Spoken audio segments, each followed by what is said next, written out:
Okay, so here's the messagey part of the message. Um, so Samuel Beckett said, ever tried, ever failed, no matter.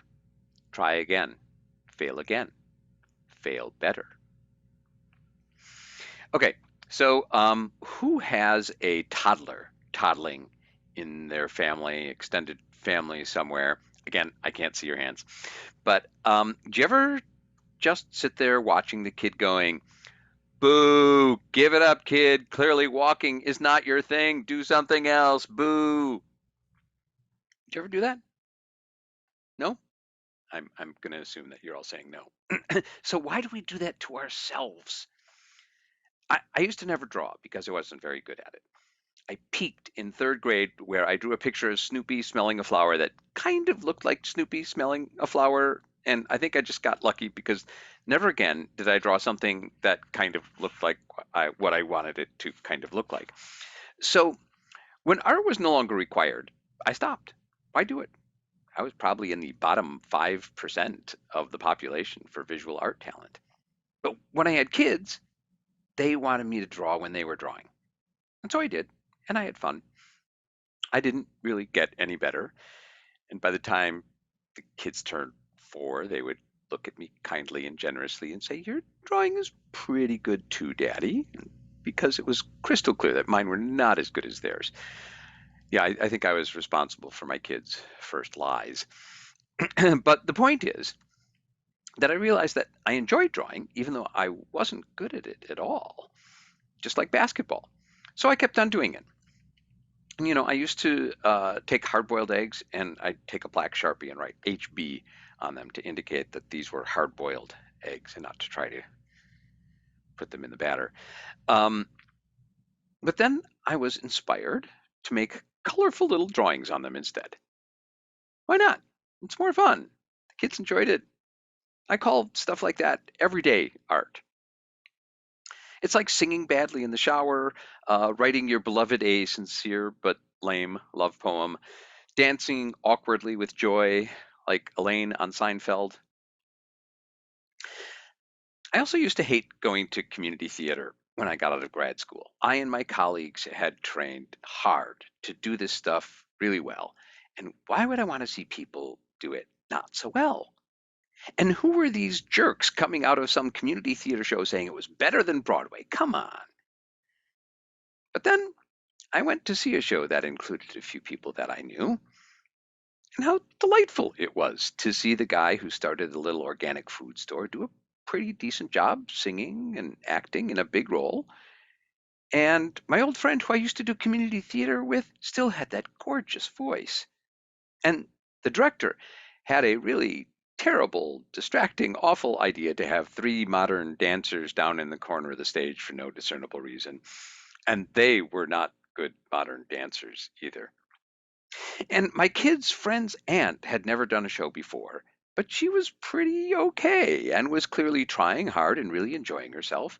And I appreciated everybody, even the modern dancers, for what they were able to bring to the show, for the joy and commitment and whatever level of talent and experience they brought to it. I got it. And for people more closely connected to the show, I could see how the experience of seeing so many people they know as just regular people in their lives putting so much of themselves into the production that for them, this could be an even better experience than seeing a Broadway show. And soon after, I was seeing children's concerts, plays, art exhibits, and I thrilled to their early forays into art, their blind experimentation, their pride in their initial accomplishments, and the joy they spread. None of this was bad art. It's maybe early art, unpracticed art, immature art, but it is art that spreads joy, that inspires, and that brings people together. Okay, so that's an intro to bad art. Let's talk about stupid ideas. Let's talk about brainstorming. The key to productive brainstorming, I've found, is to embrace the stupid ideas and try to nurture them.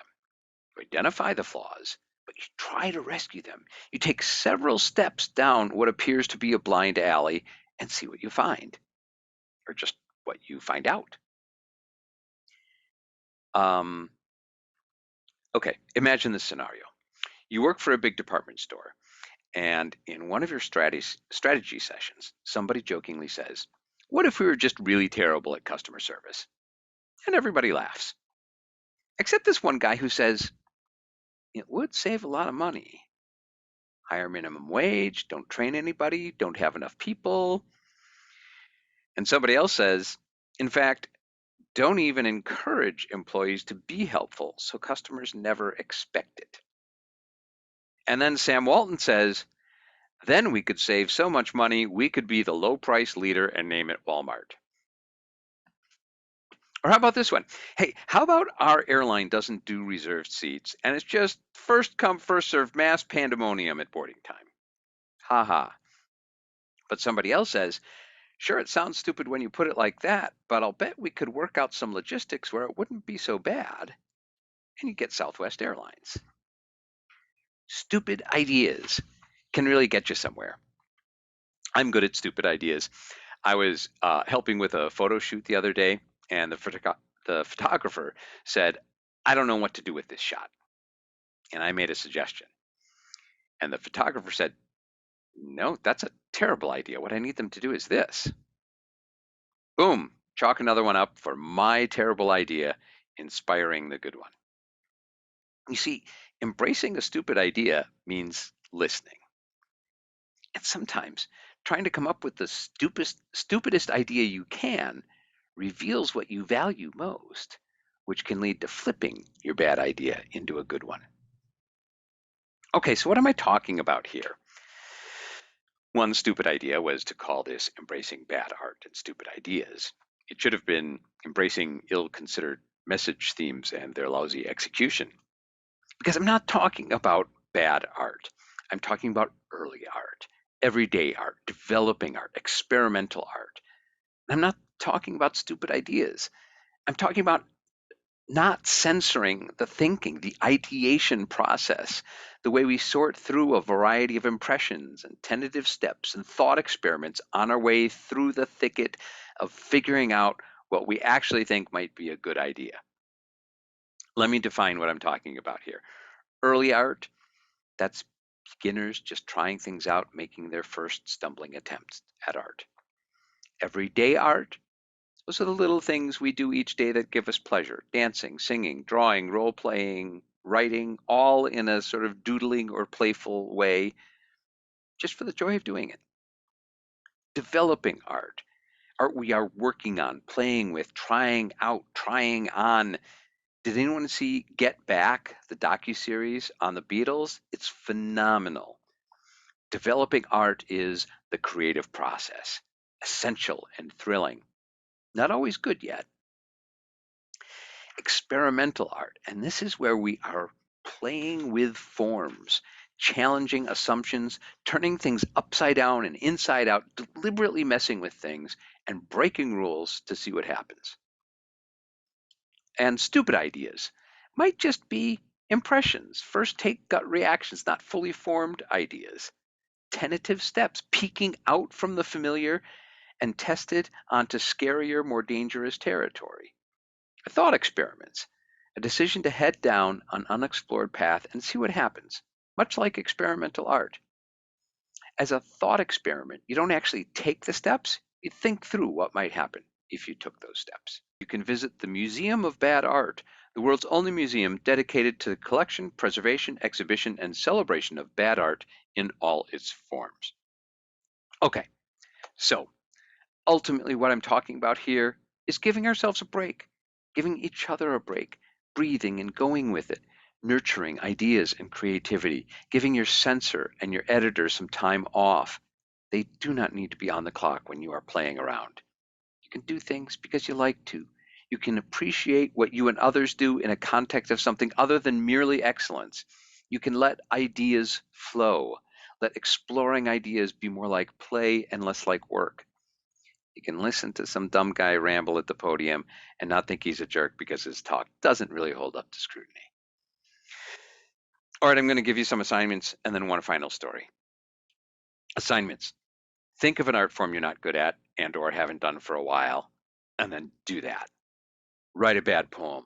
draw a lousy picture, sing off key, but just have fun doing it. Your other assignment is to listen to each other with stupid ideas. Okay, call each other with stupid ideas and listen to each other.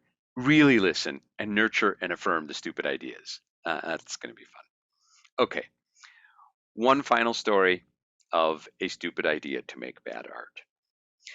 For my parents' 50th anniversary, they requested that their four sons sing as they used to at countless family gatherings. We hadn't done it in a long time, but we got together and figured out how to do the Eagles' Seven Bridges Road in four-part harmony, which was a favorite of my parents, especially my dad. Dad was not at all musical himself, but he loved hearing his sons and his wife sing. And my brother Scott and Joel and I worked the fugue for tin horns from Guys and Dolls back into shape as well. And my brother Joel said he'd sing Proud of Your Boy, a really touching and appropriate number that had been cut from the movie Aladdin, but eventually made it into the stage version. Joel does that song so beautifully, and it always makes my mom cry. So the program was looking really good. And though some of us were less enthusiastic than others, everybody was on board for this. And then I threw my stupid idea into the pot. I said, I can't get out of my head this scene where I'm riding in the car with Dad and we start singing along with the radio to King of the Road. And they all look at me like, so? And I said, I want to sing King of the Road by Roger Miller as a tribute to Dad and see if I can get him to come up and sing it with me.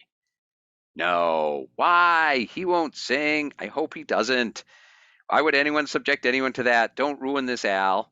I said, I know. But with all the traveling Dad did for his customers and the fun we had singing that together, I just want to see if I can recapture something there. Let me get the music and lyrics and think about how I might do it. And we can make a decision at rehearsal. Yeah, we can make a decision right now. Let's vote.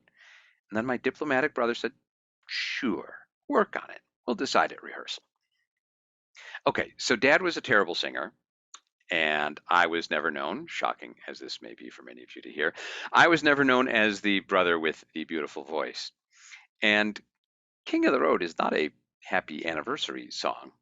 So they had a point, several good points.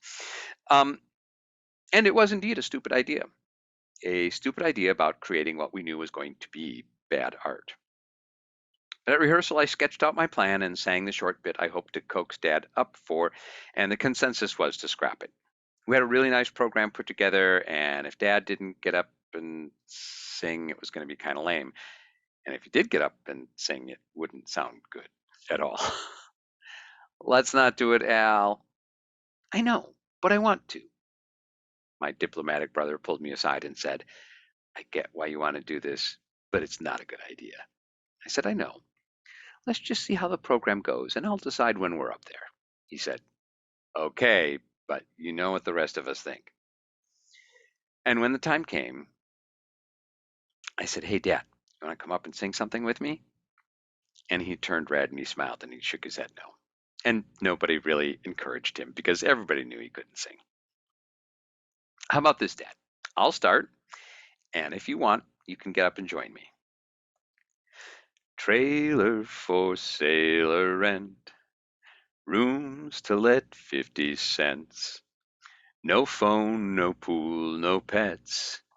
I ain't got no cigarettes. And I paused, and he stood up, and he walked toward the front, singing with me.